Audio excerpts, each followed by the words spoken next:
TCTV, good morning. How y'all doing this morning?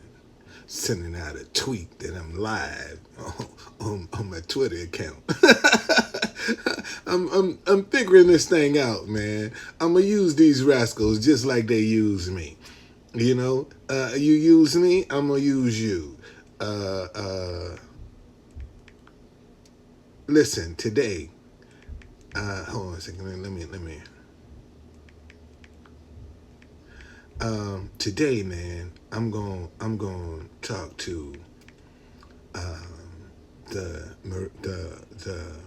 Mustang Medic, this white guy.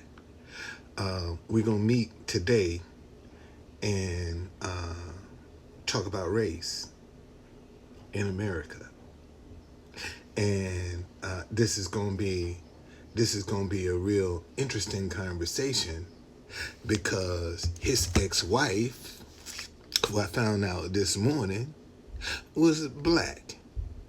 So I saw him yesterday at the White House, and he gave me his card. I'm not really thinking about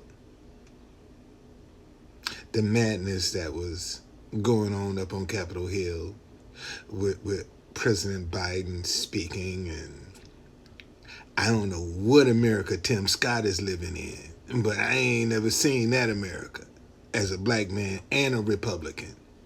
You know, see, this is one of the things that most folk think I'm a Democrat and I'm a Republican. I used to be a Democrat until I learned our history.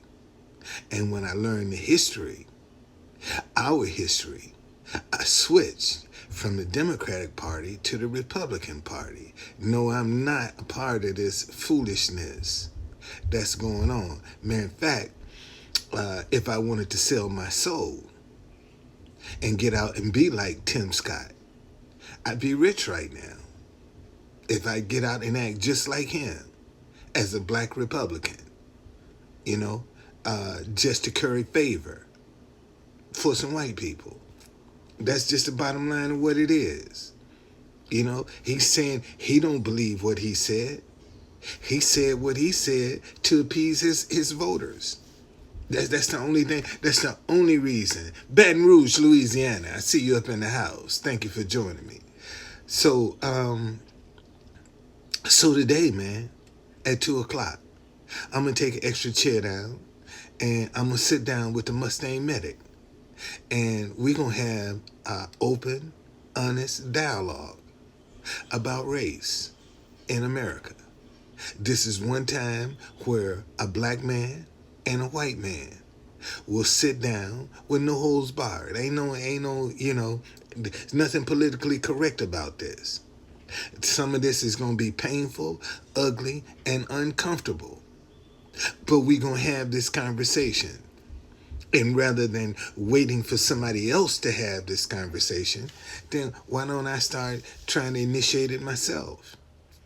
You know, I've often said, man, some black men and white men need to sit down around the table, man, and put all this shit on the table and let's talk about it. Once and for all, let's get rid of a lot of these myths, you know, and a lot of the misconceptions that we have. Because the root of racism is hidden in the flawed American history that we teach. If we never correct our American history that we're teaching, nothing is going to change. Nothing will change. I promise you that. Nothing will change if we don't. And see, we as a country are going to have to be the ones to say, man, let's correct this history we teach it. Because everybody's not included. We're still teaching kids Columbus discovered America. Come on, man. And we actually had a senator out of Arkansas, Tim Cotton, to say, "We're nobody in America before white folk." Come on. A sitting senator said, "We're nobody in America before white people." And we know that's a lie because you got the 1619 Project. West Covina, California. Thank you for joining me. Okay? So today, man, we're going to sit down, me and the Mustang Medic. We're going to talk about race today at 2 o'clock. Okay? I'm going down in front of the church, St. John's. That's across the street from the White House. It's where we're going to be talking. Okay? And this is a conversation the world needs. The world needs this conversation, an honest conversation about race. Because, see, a lot of people don't understand. Slavery was designed to be permanent through the status of the mother. If that mother was enslaved, everything she birthed, even if she was raped, was a slave. That's why when people were bought out of slavery, that woman was always bought out first, because when they freed her, they freed generations. That's why that woman was always the first one bought out of slavery. But look at 2021, what's predicated on the status of the mother right now? Welfare. That woman can have as many babies as she wants. As long as that man ain't spending the night with her, the government is going to say, hey, I'll take care of them babies. If you ain't spending the night, black man, in the house, make as many babies as you want, with as many different women as you want, and I'll take care of them. And then society will turn around and say, black men don't want to be fathers. When the government say, shit, black man, make as many babies as you want. I'll take care of them as long as you ain't in the house. And this is the stigma that we got to deal with, and don't nobody want to talk about it. See, these are the kind of subjects nobody want to talk about. You know, they easily point the finger at what somebody's doing, but they will never go down to the root cause of why they're doing that. See, y'all, right now, the majority of white America is stuck in the mindset of the 1850 Fugitive Slave Act. They're stuck in that mindset. We're the only race of people, because of the 1850 Fugitive Slave Act, that has to justify why we're where we are. That's it.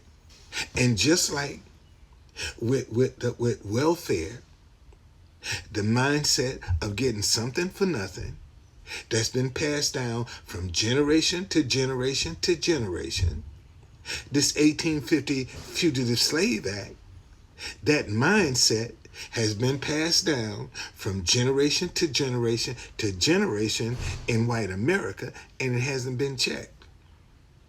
Okay? Now, in fact, ain't nobody even brought it. Look at the this Army sergeant that was just down in South Carolina confronting a black man like, what are you doing here? Why are you in this community? Okay? You need to get out. I saw where one town said, we only got one colored in this town. You know, and then let's not talk about the sundown laws. When the sun went down, there's some towns in America, if you black, you better not be caught on the street. Okay? We had a 10 o'clock curfew in D.C. If you were free and you were caught out after 10, you got a $5 fine. If you didn't pay that fine, you got 6 months in jail.